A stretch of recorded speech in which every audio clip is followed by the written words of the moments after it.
అన్ని నియోజకవర్గాల్లో క్రీడా మౌలిక సదుపాయాల అభివృద్ధికి ప్రభుత్వం పూర్తి స్థాయిలో సానుకూలంగా ఉందని మంత్రి రాంప్రసాద్ రెడ్డి తెలిపారు. మండపేట ఎమ్మెల్యే జోగేశ్వరరావు అసెంబ్లీలో అడిగిన ప్రశ్నకు మంత్రి సమాధానం చెప్పారు.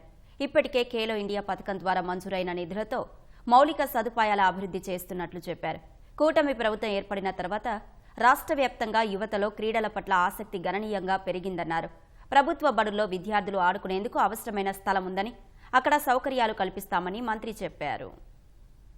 మండపేట పట్టణంలో మున్సిపల్ ఆఫీస్ ఎదురుకుండానే టౌన్ కి ఒక మంచి సెంటర్ ప్రదేశంలో కొంత స్థలం ఉంది అధ్యక్ష. అక్కడ ఒక ఇండోర్ స్టేడియం ఏర్పాటు చేయించమని క్రీడలకి మంచి అవకాశం ఇస్తున్నారు కాబట్టి అటువంటి అవకాశాన్ని మా మండపేట నియోజకవర్గ విద్యార్థులకు యువత కూడా కల్పించాలని చెప్పి ప్రభుత్వాన్ని కోరుతున్నాను అధ్యక్ష. ఈ మధ్యకాలం మన ప్రభుత్వం వచ్చిన దగ్గర నుంచి కూడా స్పోర్ట్స్ లో చాలా మంది ఇంట్రెస్ట్ చూపిస్తున్నారు. ప్రతి దగ్గర జరుగుతున్నాయి. గతంలో వాళ్ళు ఏం సరే ఆడుకున్నారు తప్పించి ఆటలు లేవు. నా సజెషన్ ఏంటంటే పూర్వం హై స్కూల్స్ ఉన్నాయి కదండి. పూర్వం ప్రతి హై స్కూల్లో కూడా 2 ఎకరాలు 3 ఎకరాల స్థలాలు ఉన్నాయి సార్ అక్కడ ఆల్రెడీ. ప్రతి హై స్కూల్లో ఉన్నాయి. ఆ హై స్కూల్లో మీరు కొంచెం ఎక్కువ ఖర్చు కూడా అవ్వదు.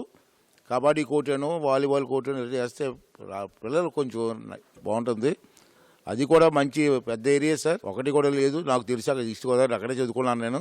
అది కూడా కొంచెం కన్సిడర్ చేయండి సార్. బడ్జెట్ లో సుమారు 2,000 కోట్ల రూపాయల ప్రపోజల్స్ ను గౌరవ ముఖ్యమంత్రి గారికి మేము సబ్మిట్ చేయడం జరిగింది అధ్యక్ష.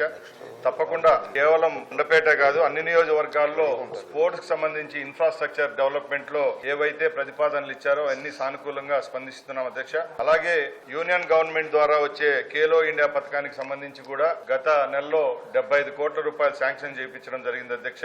తప్పకుండా రేపు వచ్చే సంవత్సరంలోనే ఎక్కడెక్కడి నుంచి ప్రతిపాదనలు ఉన్నాయి అన్ని సానుకూలంగా స్పందించి ఇన్ఫ్రాస్ట్రక్చర్ డెవలప్మెంట్ లో చర్యలు తీసుకుంటామని సభాముఖంగా మీ ద్వారా తెలియజేసుకుంటున్నారు.